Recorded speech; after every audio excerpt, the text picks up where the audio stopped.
Saludos, os doy la bienvenida a este vuestro canal. Bueno, pues hoy, si Dios quiere, me gustaría hablar de un libro de don Santiago Ramón y Cajal titulado El fabricante de honradez. Bueno, este libro, este relato, forma parte de una serie de historias que él publicó allá por el año 1905, poco antes de recibir el premio Nobel de Medicina. Santiago Ramón y Cajal, que bueno, como nos dice aquí la enciclopedia, pues nació en Petilla de Aragón, un pueblo de Navarra, y entre sus importantes descubrimientos figura en primer término el de las leyes que rigen la morfología y las conexiones de las células nerviosas en la sustancia gris, halladas primeramente en el cerebelo y luego en todos los otros órganos, confirmando así las incipientes investigaciones de otros investigadores, ¿no? Como por ejemplo de Golgi, con el cual recibió el premio Nobel junto al cual recibió el premio Nobel en 1906. Bueno, tiene muchos escritos, especialmente en el ámbito de la histología, ¿no? Manual de histología normal y técnica micrográfica, manual de anatomía patológica general, textura del sistema nervioso del hombre y de los vertebrados, reglas y consejos sobre la investigación biológica, estudios sobre la degeneración y regeneración del sistema nervioso, historia de mi labor científica. Bueno, pues aparte de su trabajo como médico e investigador científico, por ejemplo, Ramón y Cajal pues inventó también máquinas fotográficas, era un aficionado a la fotografía, un aficionado a la pintura. Esa fue una de sus principales, de sus primeras vocaciones de niño. Y también a la literatura, ¿no? A pesar de que algunos biógrafos o críticos pues le ponen como un mal escritor, verdaderamente yo leyendo estos relatos suyos, estos relatos que a mediados del siglo XX volvió a publicar la editorial Pulga, me parece que es un escritor que se defiende bastante bien, ¿no? Que tiene un estilo bastante completo, ¿no?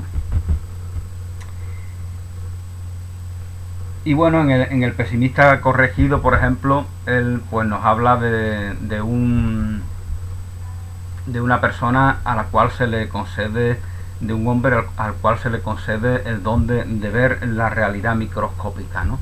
Y a partir de ahí pues va Ramón y Cajal desarrollando el relato y aprovecha para contarnos cosas de ese mundo microscópico al cual él está tan habituado, ¿no?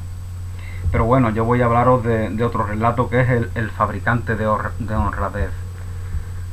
El fabricante de honradez no es otro que el doctor Alejandro Miraonda, formado en las grandes facultades de Alemania y de Francia, un reputado médico, y que decide afincarse en su tierra natal, en España, en un pueblo que se llama Villabronca, que como su nombre indica pues no debe ser un pueblo muy tranquilo.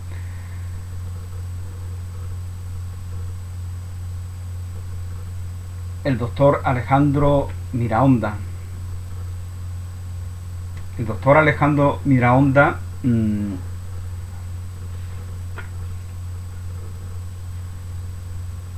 dedicóse exclusivamente durante sus primeros meses de estancia a preparar el terreno de la estupenda experiencia que meditaba. Prestaba casi de balde al vecindario sus cuidados médicos.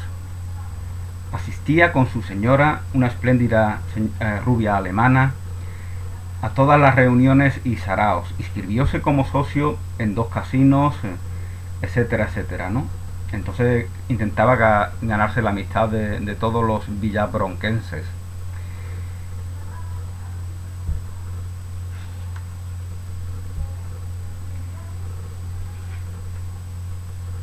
¿Cuál es la experiencia que él quiere llevar a cabo? Pues él quiere vacunar a todos los vecinos para, para que el gen del mal desaparezca de ellos.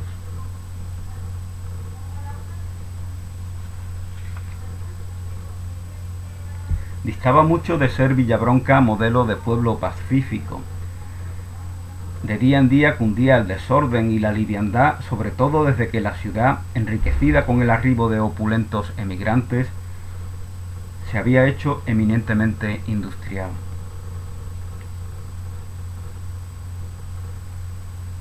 A despecho de los sermones del párroco y de los enérgicos bandos del alcalde, la creciente marea de robos, borracheras, riñas, desacatos a la autoridad, depravación de costumbre, subía permanentemente. El alcoholismo hacía estrago entre los obreros.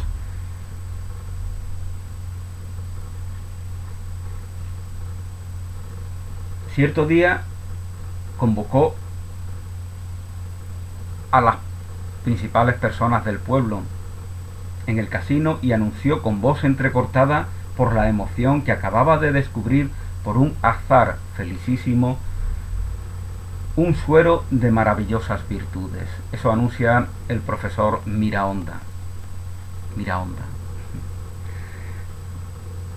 Este suero, dice el doctor, o dígase antitoxina, goza de la singular propiedad de moderar la actividad de los centros nerviosos donde residen las pasiones antisociales, holganza, rebeldía, instintos criminales, lascivia, etc. Al mismo tiempo exalta y vivifica notablemente las imágenes de la virtud y apaga las tentadoras evocaciones del vicio. Permitidme que os cuente en breves términos el resultado de los experimentos recientemente aprendidos con el referido suero en el hombre y en los animales. Una gota del estupendo licor transformó un lobo furioso en un can sumiso, leal y apacible.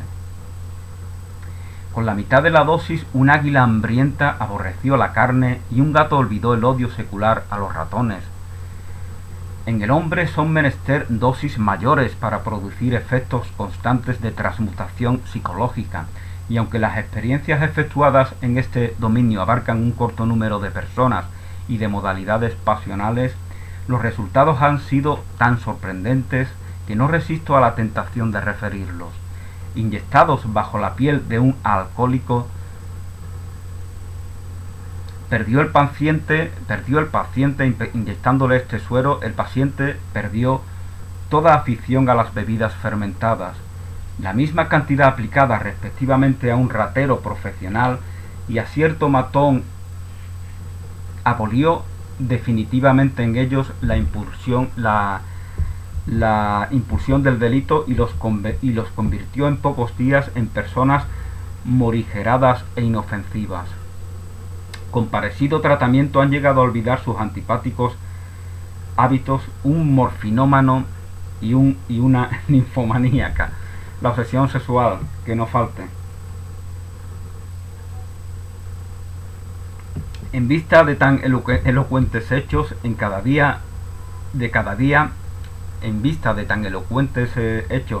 día más numerosos y convincentes, espero no juzgaréis quimérica una esperanza hace tiempo acariciada por mí e inspiradora de porfiadas y laboriosísimas investigaciones. Conseguir por el empleo de medios exclusivamente materiales y nada coercitivos la purificación ética de la raza humana. El doctor Miraonda tiene un noble y ambicioso propósito: la conversión de los viciosos y los criminales en personas probas, decentes y correctísimas. Abrigo la firmísima convicción de que una dosis suficiente de mi suero antipasional, inyectada bajo la piel del cráneo, transformaría en varón impecable al fascineroso más empedernido.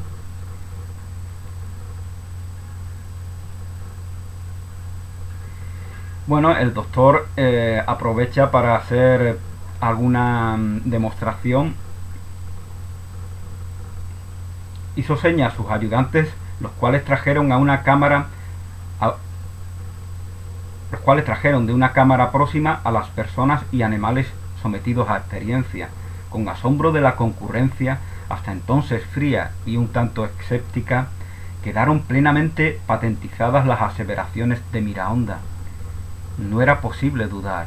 Él presenta ante la concurrencia la prueba de este experimento, de que el experimento ha sido de que las pruebas del experimento han sido positivas. El estupendo suero antipasional había hecho perder a los animales y carnívoros sus sangrientos instintos,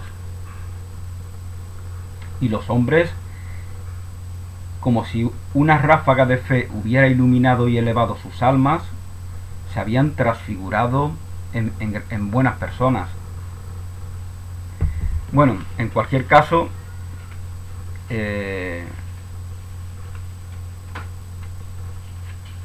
finalmente llegaba el día, después de los trámites pertinentes, después de las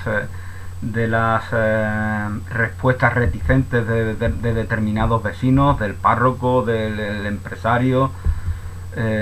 Finalmente todos acceden a que se dé lugar el experimento de la vacunación de todos los vecinos de Villabronca. Antes de referir el resultado de la memorable vacunación moral, fuerza es aclarar algunas dudas que seguramente habrán asaltado a la mente del lector. Para disiparlas por completo, permítasenos reproducir un sustancioso diálogo de sobremesa sostenido minutos antes de dar comienzo a las regeneradoras inyecciones entre el eximio doctor y su tierna y un tanto escamada esposa. «Estoy contento de mi obra». «¿Motivo tienes?», le dijo su esposa. «Me siento dichosa, soy feliz porque tú lo eres, pero además tengo una razón personal para regocijarme». «Ah, las mujeres, sois siempre las mismas». «Te equivocas, también adoro la gloria, pero bien lo sabes, mi gloria principal eres tú, bien lo sabes, tú eres mi gloria principal», le dice la esposa. «Tan grande es tu imagen de mi alma que apenas columbro la humanidad. Tú eres la fuerza centrífuga, yo la centrípeta.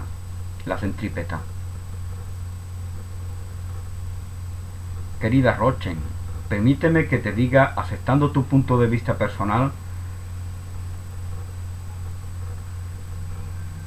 que esa íntima fruición que aludes se justificaría si la grandiosa experiencia de esta tarde viniera a interrumpir complacencias o debilidades pecaminosas. Pero ¿tienes por ventura algo que reprochar a tu marido?» La mujer está contenta porque evidentemente esta vacuna va a impedir que el esposo degenere o la abandone o lo que fuera. «No, temo únicamente por el futuro. Perdona mis celos. Comprendo que me hacen ridícula. Voy a serte sincera. ¿Quién me garantiza que algunas de esas ardientes y hermosísimas morenas que desfallecen de amor en tu presencia no lleguen al fin a impresionarte y robarme tu cariño?» «Olvidas, querida esposa, que la experiencia moral que nos ocupa en este momento es extraordinaria y harto más difícil que las triviales prácticas de hipnosis individual con fines terapéuticos. Ya conoces perfectamente mis ideas filosóficas y pedagógicas. 1000 veces he declarado que si el cerebro humano, en vez de desenvolverse en esa tibia, movediza y frívola atmósfera moral, formada por borrosas y contradictorias sugestiones de padres, maestros y amigos, se desarrollara en un austero ambiente psicológico fuertemente recargado de autoridad, Si el modelamiento definitivo de los centros del pensamiento se realizara de modo autocrático por hábiles y enérgicos hipnotizadores encargados del doble cometido de limpiar la herrumbre de la herencia y la rutina y de imponer ideas y sentimientos conformes con los fines de la sociedad y de la civilización, amenguarían rápidamente todas las lacerías que atormentan la miserable raza humana. Como podéis ver, Ramón y Cajal escribe bastante bien, y además en el ámbito de lo sociológico y de lo psicológico está también muy instruido, ¿no? Bueno, como nos comentaba, si estas cosas cambiaran en la sociedad, amenguarían rápidamente todas las lacerías que atormentan la miseria de la raza humana, la holganza, el vicio, la cobardía, la crueldad, el egoísmo, el delito, todo esto desaparecería si verdaderamente nos permitiéramos ser hipnotizados por personas que nos transmitieran valores de convivencia incondicional, positiva y de expresión bondadosa ilimitada. El proceso de redención física y moral de nuestra especie habría dado entonces un paso gigante para lograr, ya estamos viendo que este señor no es verdaderamente, no ha inventado un suero mágico, ¿no? Sino que está en una experiencia de hipnotización de toda la ciudadanía, verdaderamente.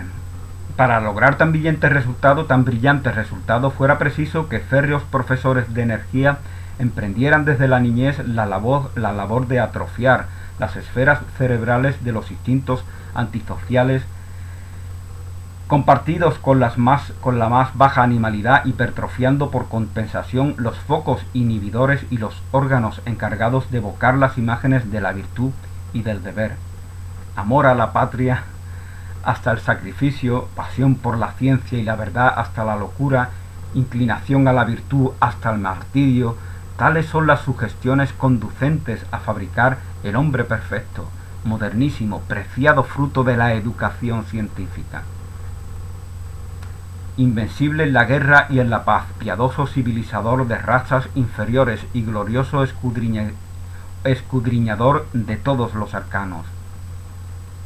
Nuestra actual experiencia no representa nada más que un ensayo mezquino de este grandioso sistema de transformación humana. Así todos sus resultados serán preciosos para la teoría hipnopedagógica.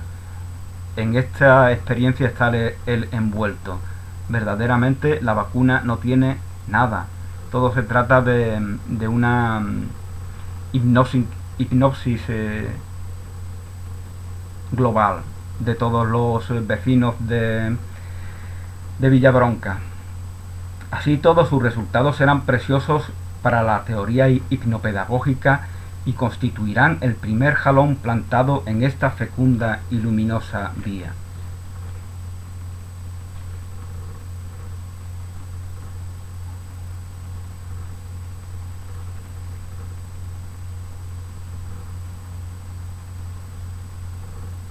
Según eso, según dices tú, querido esposo, hasta las cabezas mejor organizadas, serenas y reflexivas serían accesibles a la acción sugestiva. ¿Quién lo duda? Dice el profesor Miraonda, el doctor Miraonda, pero con la condición de que el hipnotizador sepa eclipsarse detrás del hombre de ciencia. Hay que saber esconderse detrás del hombre de ciencia para hipnotizar. Ramón y Cajal también era una persona muy conocedora de la hipnosis, aparte de era masón, era de los temas esotéricos, él también estaba bastante puesto, ¿no? Con la condición de que el hipnotizador sepa eclipsarse detrás del hombre de ciencia y provocar fenómenos que traspasen el círculo de los hechos naturales conocidos por los espíritus de élite. Por fortuna, esto no es difícil. educados en el erróneo dogma del libre albedrío, dice Miraonda, educados en el erróneo dogma, o que él considera erróneo dogma del libre albedrío, que él considera dogma y considera erróneo libre albedrío, creemos casi todos que las condiciones religiosas, filosóficas o políticas representan construcciones lógicas erigidas por la razón, cuando, según es bien notorio, no son otra cosa que el fruto de la imposición, sin pruebas de inconscientes sugestionadores,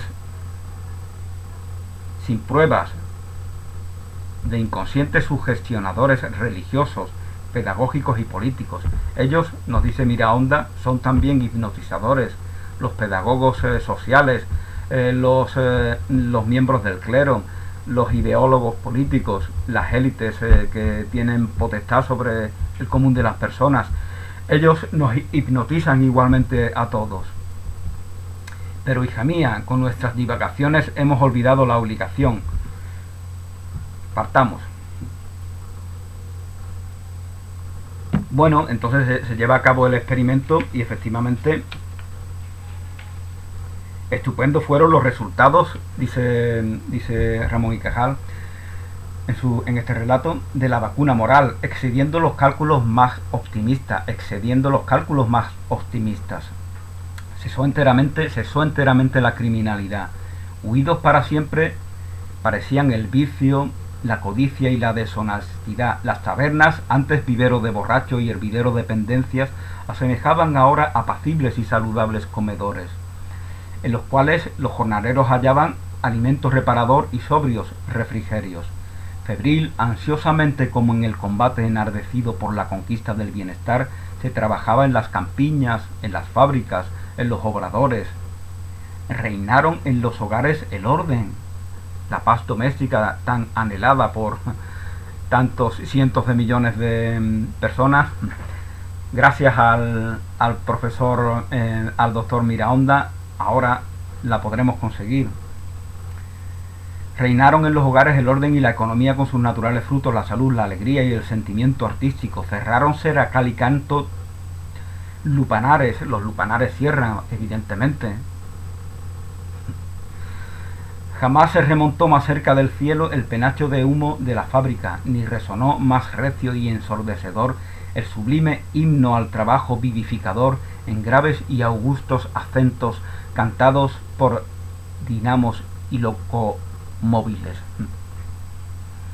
No menos graves fueron los progresos en la esfera del sentimiento, no menos graves fueron los progresos en el ámbito del sentimiento. Purificóse el amor, el hogar antes frío por la ausencia del padre, ese tópico tan propio de la psicología y del psicoanálisis, más concretamente del padre ausente. Eso ya no existe en esta nueva sociedad movida por el bien. El hogar, antes frío por la ausencia del padre y el egoísmo de los hijos, convirtióse en delicioso nido donde aleteaban, mirando al cielo, la fidelidad y el candor. Era la edad de oro que retornaba a la vieja y gastada tierra, trayendo no la ñoña y ruda sencillez del hombre primitivo. No se trata de sensibilería, sino se trata de la sabia y fecunda experiencia del hijo pródigo. Esta metáfora es la que utiliza Ramón y Cajal. Es como si el hijo pródigo hubiera regresado al hogar pertrechado de experiencias que le han dado grandísimos aprendizajes. Habían transcurrido varios meses desde esta memorable experiencia. La policía estaba encantada, obviamente. Con todo, empezaron a salir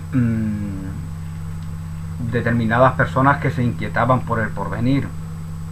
Aquella paz octaviana les resultaba temible. Temían que los habitantes de Villabronca hubiesen sido transformados en autómatas. No es una bondad natural que emerja desde ello. Es como si los hubieran robotizado, ¿no? En autómatas, máquinas morales incapaces de sentir el estímulo del pecado. pero impotentes también para los grandes arranques de la generosidad y del patriotismo. Poco tiempo después la vida comenzó a ser harto uniforme y aburrida. Todos somos buenos, todos somos perfectos, todos somos amorosos, generosos. ¡Qué aburrimiento! Algunos estudiantes y militares llegados de la corte a principios de la canícula deploraban amargamente tan desoladora atonía. En vano pedían amores más o menos irregulares a solteras y casadas, pero obviamente solteras y casadas no accedían porque eran mujeres movidas por el bien, por la bondad, por los valores éticos más respetables, o supuestamente más respetables. Cuánto echaban de menos la antigua y graciosa coquetería. La coquetería esa española de tocarse el pelo y esas cosas, pues ya no existe en Villabronca. Tan rica en dulces promesas y en sabrosos peligros. Fieles ahora a sus sagradas obligaciones, las casadas bellas y jóvenes más seductoras que nunca, gracias al irresistible atractivo del pudor, desesperaban a los ricachones y calaverones no vacunados, cuya única profesión y razón de existencia fue siempre la galantería. Abolida en las tertulias la chismografía, abolida en las tertulias el cotilleo, sobrevino el hastío. La gente se va a las tabernas, la gente se va a las tertulias vespertinas, mujeres y hombres, pues para criticar a tal, a esa y a la otra, ¿no? Entonces, como ya todos somos buenos, honrados, nobles, somos bien hablados, pues las tertulias son aburridas. El género chico hacía dormir en el teatro de verano a unos cuantos viejos caducos, solitarios y devotos de Talía y de Terpsícore. Cesó en los cafés el encanto de la conversación porque huyeron de los corrillos y cenáculos la envidia y la maledicencia. Vióse entonces cuán difícil es hacer reír sin molestar. De esto se ha hablado tanto, ¿no? De cómo el humor para algunas personas es herir los sentimientos de un tercero, ¿no? Meterse con una minoría, meterse con los borrachos, con las mujeres, con los homosexuales.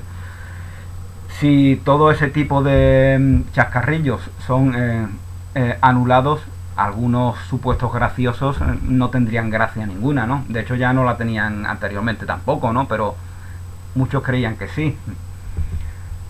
Vióse entonces cuán difícil es hacer reír sin molestar, quedando patente que los tenidos por ocurrentes y graciosos no eran en puridad sino unos desahogados. En cuanto no pudieron herir, hicieron bostezar. En cuanto sus chistes malintencionados no partían de risa a la concurrencia y estos escuchaban con indiferencia, pues el gracioso se da cuenta de que no tiene gracia ninguna, como antes comentaba, ¿no? Transcurrió más tiempo, las quejas tímidamente apuntadas por los descontentos se convirtieron en descaradas protestas. Por cada día la nube del enojo se cargaba de electricidad, amenazando estallar ruidosamente. Los hombres de orden, los que viven del orden, comenzaron a trinar contra un estado de cosas que amenazaba, según ellos, conmover los cimientos de la sociedad y la estabilidad de sus estómagos. ¿Para qué queremos policía? ¿Para qué queremos vigilantes? ¿Para qué queremos bomberos? ¿Para qué queremos tantísimos barrenderos si somos limpios? ¿Para qué queremos jueces si somos honrados? Si no perpetramos delito alguno, por pequeño que sea. Entonces todo eso tenemos miles de personas que no aportan nada, a pesar de la gran formación que tiene. Lamentábanse los caciques, tanto republicanos como monárquicos, de la indiferencia de las masas y entreveían llenos de pavor días aciagos en que ellos, los paternales y previsores caudillos del pueblo, tendrían que trabajar para comer.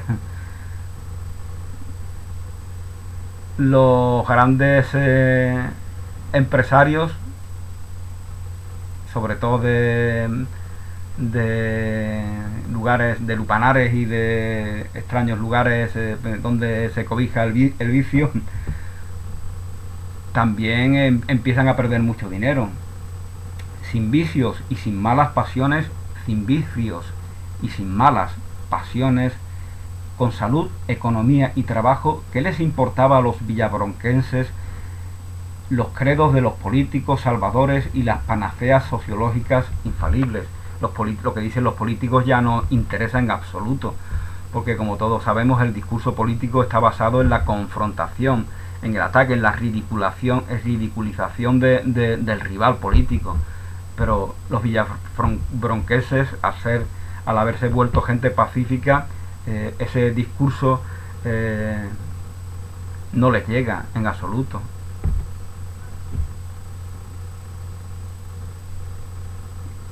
Aquí vemos cómo el mundo es movido por el mal verdaderamente.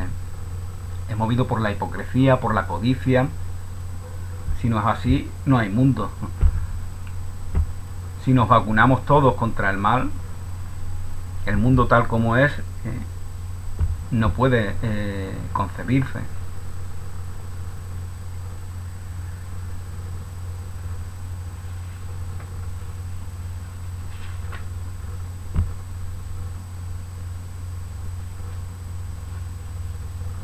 Al año y medio de la experiencia, el clamoreo de los explotadores se extendió a la masa neutra. ¿Acaso el efecto del suero se había en todos debilitado? Quizá la bancarrota pudo más que la virtud y el estómago venció al cerebro. Ello es que la insubordinación se hizo general. Para evitar posibles atropellos, las autoridades tomaron cartas en el asunto.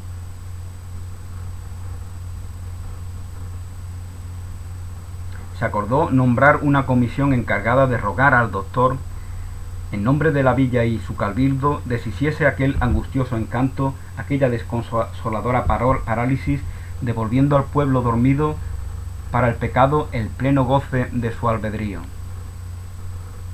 y por ende la libre expansión y ejercicio de sus malos instintos. Moveos a compasión, apartad de nuestras almas, doctor Miraonda, estas odiosas anteojeras que no nos permiten contemplar sino el recto y polvoriento camino del deber. Poned en los adormecidos ojos de nuestras mujeres un poco de gracia y de lascivia. Haced agradable la vida, amenizándola con la envidia y los celos, la vanidad y la soberbia, la insolencia y el crimen.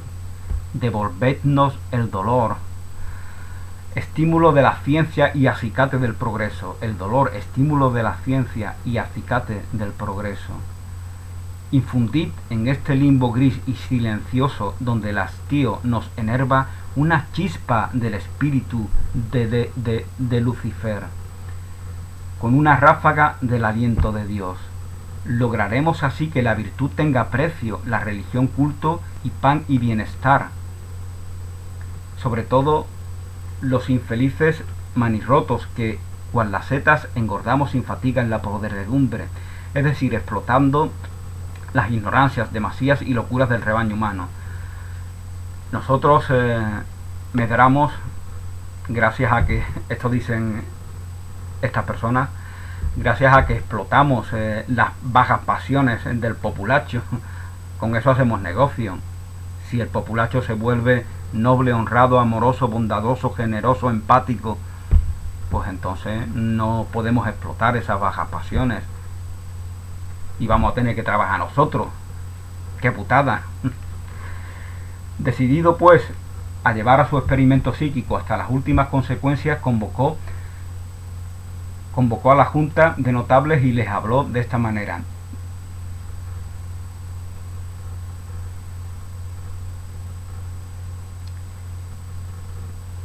Una felicísima coyuntura me ha permitido descubrir cierta sustancia que neutraliza por completo el principio activo del mencionado remedio, que neutraliza ese suero que he inyectado a todos los villabronquenses. Se trata de la contraantitoxina pasional. La contraantitoxina pasional, que retrotrae el cerebro exactamente a las mismas condiciones anatomifisiológicas de las cabezas no vacunadas, es decir, que les retrotrae al estado precedente. Y presentando un frasco lleno de un licor transparente, añadió con el acento de la más profunda certidumbre: he aquí el preciso elixir. Todo el que beba 1 centímetro cúbico de él recobrará antes de 10 minutos su primitivo ser y estado. Bueno, pues entonces definitivamente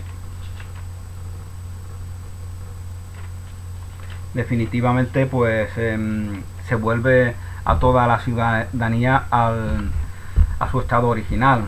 Pero bueno, como nos dice el profesor Miraonda, antes de todo debo de advertiros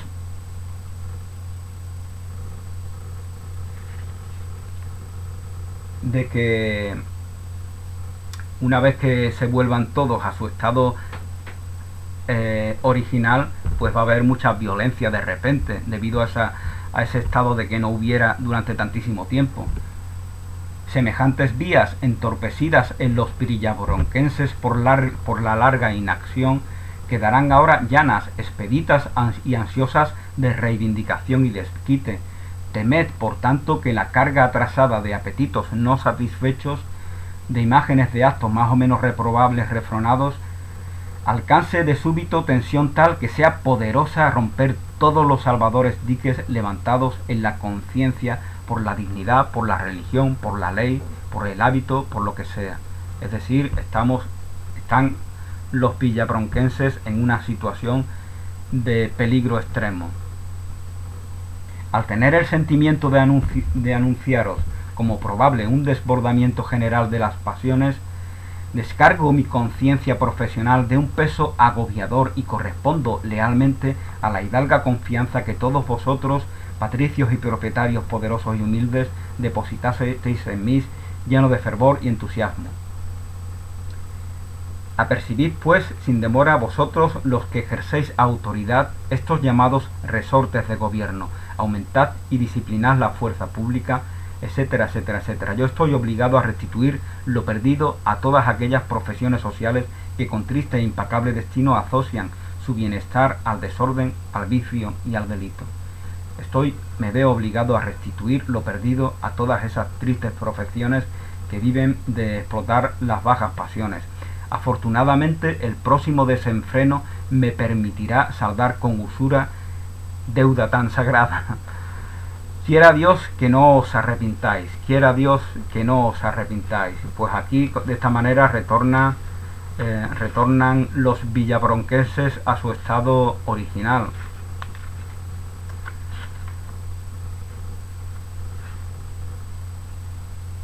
Y lo que hace finalmente el doctor Miraonda es escribir una memoria dando noticias de su experimento, ¿no? Y en esta pues nos dice: en la memoria que meses después el sosegado espíritu de Miraonda escribía,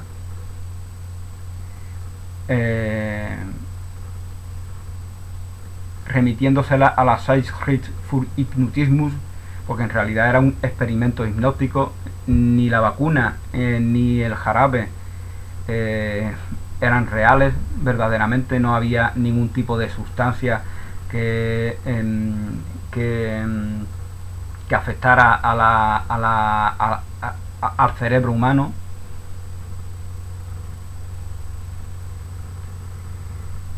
En esta memoria, para la Zeitschrift für Hypnotismus de Berlín, consignó a guisa de conclusión estas interesantes declaraciones. Vamos a ver qué nos dice el profesor Miraonda. En resumen, la posibilidad de reeducar al pueblo mediante la sugestión es un hecho firmemente establecido. El mandato imperativo del médico, cuando acierta a rodearse de los altos prestigios de la ciencia y de la piedad generosa, suspende o debilita la acción de los estímulos pecaminosos, otorgando a la razón en los conflictos de conciencia fácil y decisiva victoria. Abrigamos la seguridad de que si nos hubiera sido dable revacunar, es decir, renovar cada 2 o 3 meses la acción sugestiva, acentuando, si nos hubiera sido posible dar una nueva dosis de esta vacuna, acentuándola sobre las voluntades más rebeldes, el éxito hubiera sido completo y permanente. Bueno, aquí hay temas controvertidos, ¿no? Como es relacionar razón con la acción benéfica, ¿no? Eso es algo un poco retorcido y cuestionable, ¿no? Los criminales, los delincuentes, las personas que obran lo que consideramos que es el mal, son movidas por la razón también, y de hecho en muchas ocasiones ellos no consideran que sea mal aquello que hacen. Ellos consideran a veces que es un acto de justicia, ¿no? Por ejemplo, los terroristas no consideran que hagan ningún mal. Ellos piensan que están haciendo justicia, ellos piensan que están luchando por algo a lo cual tienen un derecho moral, incluso se sienten obligados. Hasta ese extremo se puede llegar en el terrorismo, que funciona también de una manera como lo hace una secta, por ejemplo, ¿no? No considero, por tanto, irrealizable utopía el logro de una ortopedia mental capaz de corregir las aberraciones funcionales del cerebro. Al contrario, juzgo posible que desvanecidos ciertos prejuicios, la fisiología asistida por los métodos de la hipnología psicológica y pedagogía científica aniquile o reduzca a un mínimo despreciable los impulsos antisociales, inaugurando una era de paz y de relativa bienandanza. Soy incapaz, empero, de disimular una torturante duda que me asalta.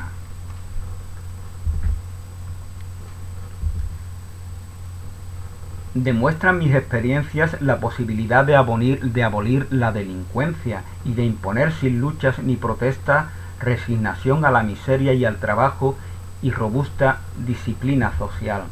Mas semejante estado de cosas es conveniente al progreso semejante estado de cosas.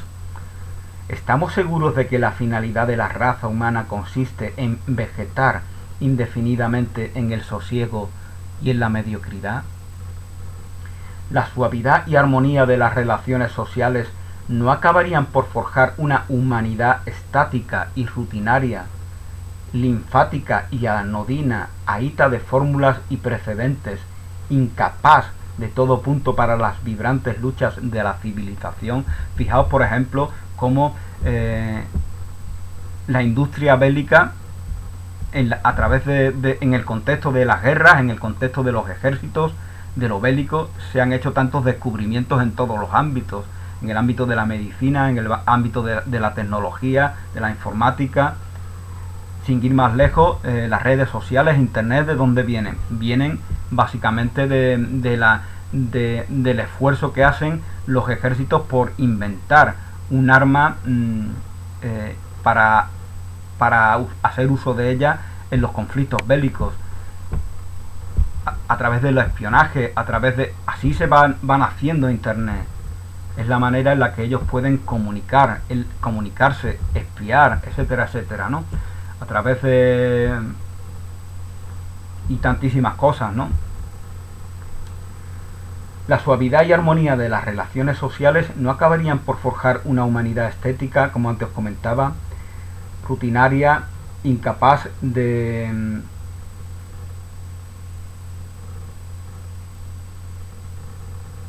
todo punto para las vibrantes luchas de la civilización. La supresión del mal no implicaría quizá el mayor de los males, eso nos dice Miraonda, no implicaría el mayor de los males la supresión del mal.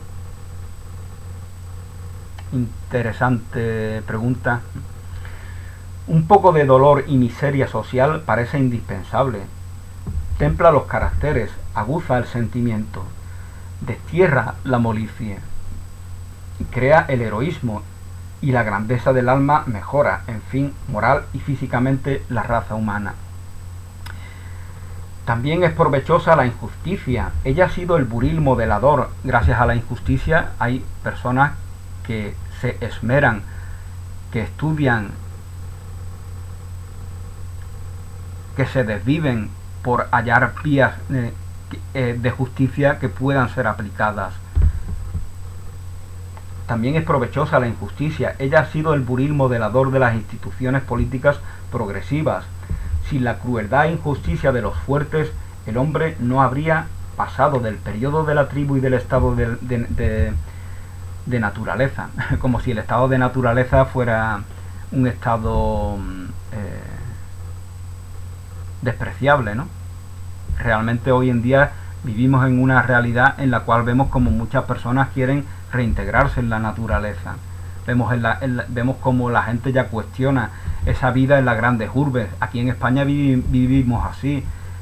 La mayoría de las personas viven en 7, 8 o 9 grandes concentraciones urbanas. Madrid, Barcelona, Zaragoza, Bilbao, Sevilla, Málaga, Valencia. Ahí todos ahí apretujados. ¿Qué sentido tiene eso? ¿Por qué se cree que eso es progreso?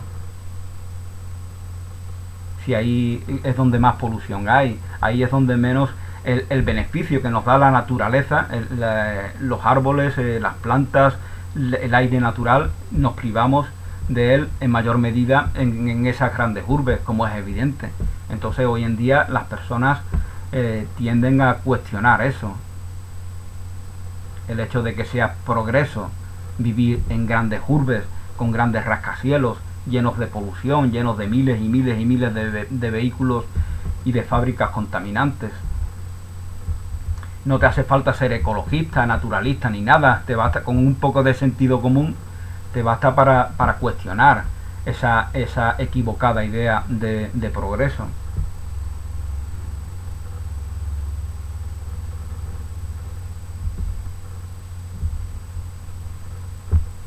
Bueno, pues nos dice Miraonda que hasta los grandes crímenes históricos han servido a la causa del progreso. Nadie ignora que la instauración de la gloriosa y civilizadora República Romana debióse a la lascivia de un rey.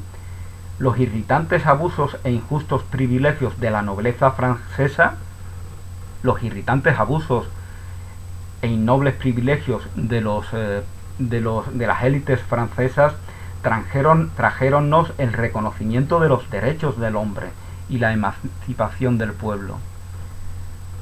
Sin el tráfico inmoral de las indulgencias y la locura artística de un papa, hubieran surgido el protestantismo y el libre examen, padre fecundo del renacimiento filosófico, literario y científico. Por ventura las hogueras de la Inquisición no iluminaron la conciencia humana. En una palabra, el héroe, el santo y el sabio, las flores más exquisitas de la voluntad, abrirían su cáliz del punzante espectáculo de la miseria, y en el ambiente gris y tibio de la paz, de la molicie y de la abundancia.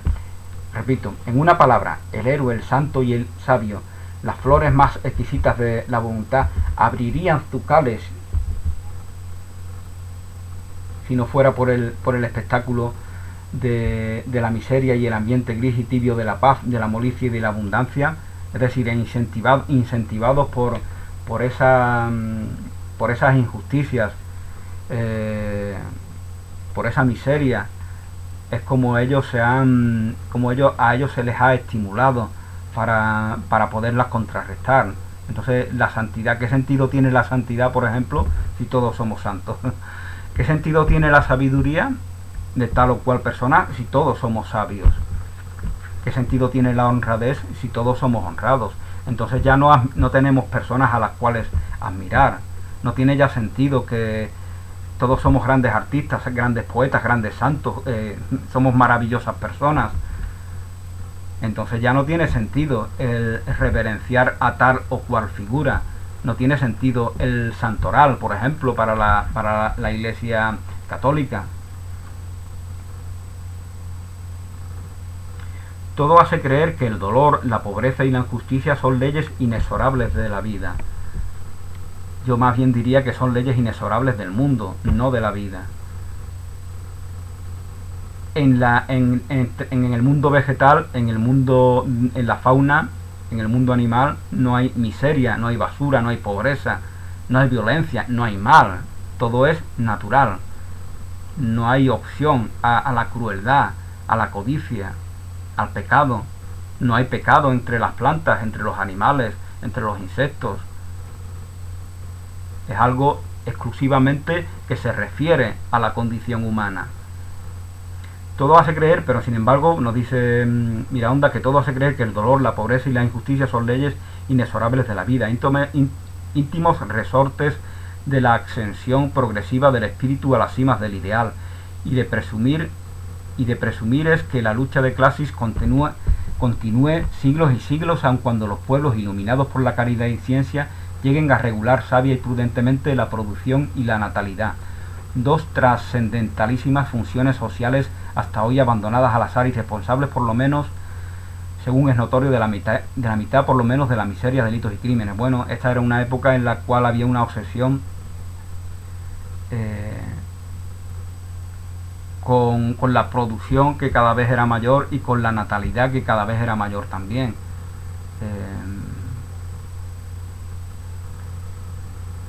El problema es que ¿dónde nacen los niños? Los niños, es lo que yo siempre pienso, el 99% de los niños y niñas pues nacen en entornos desfavorecidos, en entornos que no son privilegiados, en entornos en los cuales pues no pueden acceder a una formación significativa. Y por eso es que el sistema educativo no sirve para nada, porque está al servicio de ideologías, y las personas no son movidas por ideologías. Las personas les mueven las emociones, los sentimientos, los afectos, no las ideologías, incluidos aquellos que reverencian esas ideologías. A ellos no los mueven tampoco las ideologías, como podemos comprobar. Puesto que, según resulta de lo expuesto y corrobora mi experiencia, no es conveniente desde el punto de vista del progreso la supresión de la injusticia y del delito. ¿Cuál será, en la rigurosa lucha a la que la humanidad vive condenada, el papel de la ciencia?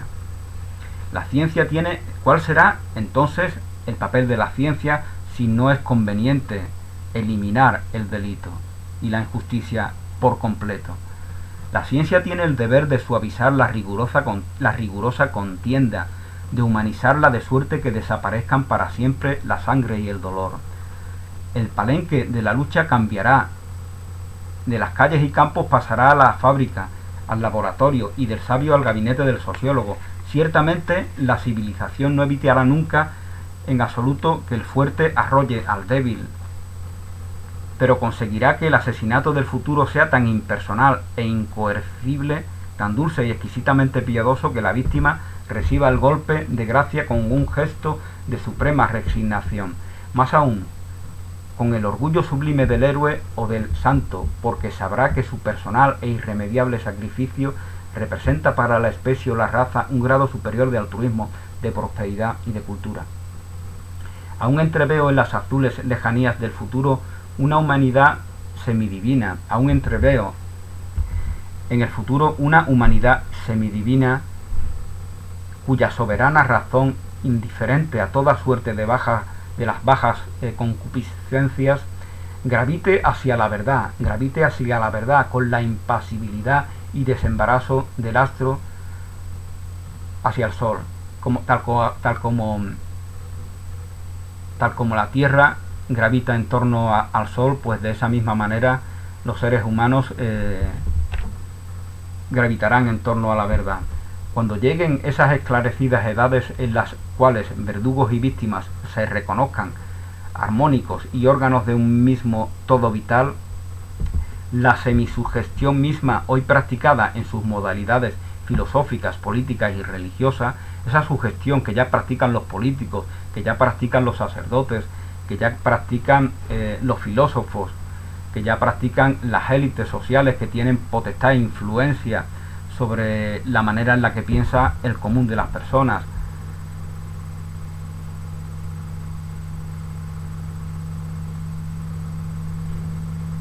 Cuando lleguen estas esclarecidas edades en las cuales verdugos y víctimas se reconozcan armónicos como partes de un mismo todo vital, la semisugestión que ya practican estos colectivos Entonces la raza humana, purificada y sublimada por la ciencia, eso es lo que él quiere, que la ciencia practique esta sugestión hipnótica, que habrá cubierto el modo de eliminar las cabezas débiles, salvajes o desquiciadas, comprenderá que el bien es función de la verdad, que el egoísmo y la delincuencia son lamentables equivocaciones, que en fin, la poca felicidad que al hombre le es dado gozar sobre la tierra representa el fruto de la discreta aplicación a los dominios de la vida de las gloriosas conquistas del espíritu. Mas en tanto alborean tan remotos ideales, mientras las tres cuartas partes de los hombres sean pobres, salvajes, tontos, ignorantes, la semisugestión de la autoridad, de la religión y de la disciplina será indispensable. El sistema va bien, es lo que dice Miraonda, ¿no? De momento esto es lo que hay, de momento sacerdotes y seguir hipnotizando al populacho, al vil y despreciable populacho, que ya nosotros la ciencia ya daremos con algo mejor en un futuro no muy lejano. Y mientras eso llega, pues la semisugestión de la autoridad, de la religión y de la disciplina será indispensable para refrenar y calmar a los desheredados del cerebro o de la fortuna. Así lo ordena la naturaleza. No creo que lo ordene la naturaleza, pero bueno, esto es lo que dice Miraonda. Así lo ordena la naturaleza, la cual, atenta a sus primordiales fines evolutivos, odia el desorden. Y puesta a escoger entre dos males, prefiere la organización tiránica a la anarquía libre, y la crueldad conservadora y vigorizante a la piedad indulgente y relajadora. Fijaos la manera tan retorcida en la que inmiscuye a la sabia naturaleza en unas conclusiones que son bastante subjetivas y que yo por lo menos no estoy de acuerdo con ellas. No sé si tú pensarás igual.